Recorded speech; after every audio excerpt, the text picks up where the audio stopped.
یہ کہانی ہے اس انسان کی جس کی زبان میں بجلی تھی، لہجے میں غیرت تھی اور آنکھوں میں وہ چمک جو غلام قوم کو آزادی کا خواب دکھا دیتی تھی۔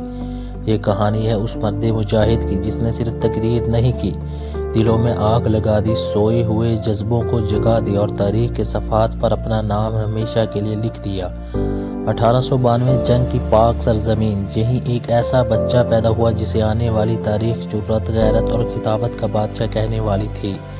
بچپن سے ذہین، نفس مضبوط، ایمان روشن، انہوں نے علم کی روشنی حاصل کی، قرآن، حدیث، فقہ، عربی، فارسی، ہر علم میں کمال حاصل کیا، مگر اللہ نے انہیں ایک ایسی نعمت دی جو بہت کم لوگوں کو ملتی ہے، ایسی آواز جو صرف سنائی نہیں دیتی تھی، روح کی گہرائیوں تک اتر جاتی تھی، ایسا لہجہ جو صرف بولتا نہیں قوم کو زندہ کر دیتا تھا، ایسی خطابت جو صرف جملے نہیں انقلاب بن جاتی تھی۔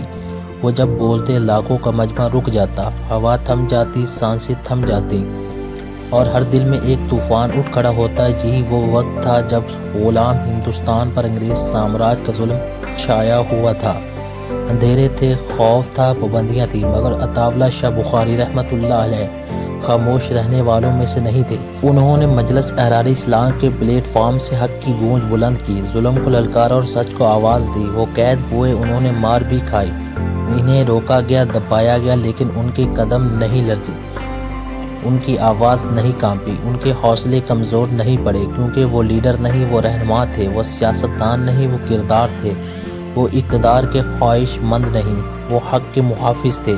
انہوں نے عام مسلمان کو خودداری سکھائی، خودی یاد دلائی، ایمان کی طاقت دکھائی اور بتایا کہ قومیں طاقت سے نہیں، ایمان، حوصلے اور سچائی سے بنتی ہیں۔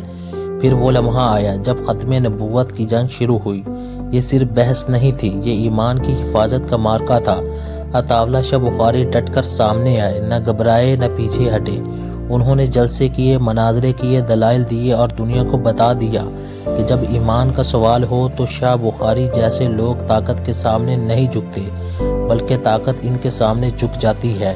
ان کی زندگی سادہ، دل شفاف، ایمان مضبوط اور ارادہ فولاد، نہ عہدہ چاہا نہ دولت، صرف سچ، صرف حق، صرف اسلام کا پرچم، یہی ان کی زندگی کا مقصد تھا۔ وہ صرف ایک شخص نہیں تھے، وہ ایک دور تھے، ایک آواز تھے، ایک تحریک تھے جو غلام قوم کے لیے ہمت، غیرت اور بیداری کی علامت بن جاتی ہے۔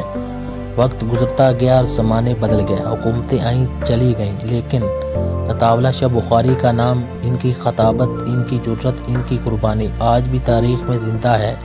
ان کی آواز آج بھی سنائی دیتی ہے، ان کا حوصلہ آج بھی روشنی دیتا ہے، ان کا کردار آج بھی مثال ہے۔ چہرے مٹ جاتے ہیں، نام بھول جاتے ہیں، لیکن وہ لوگ جو حق کے لیے کھڑے ہو جائیں وہ کبھی نہیں مرتے۔ اور عطا اللہ شاہ بخاری ایسے ہی لازوال، ایسے ہی امر، ایسے ہی زندہ کرداروں میں سے ایک ہیں جو ہمیشہ یاد رکھے جائیں گے۔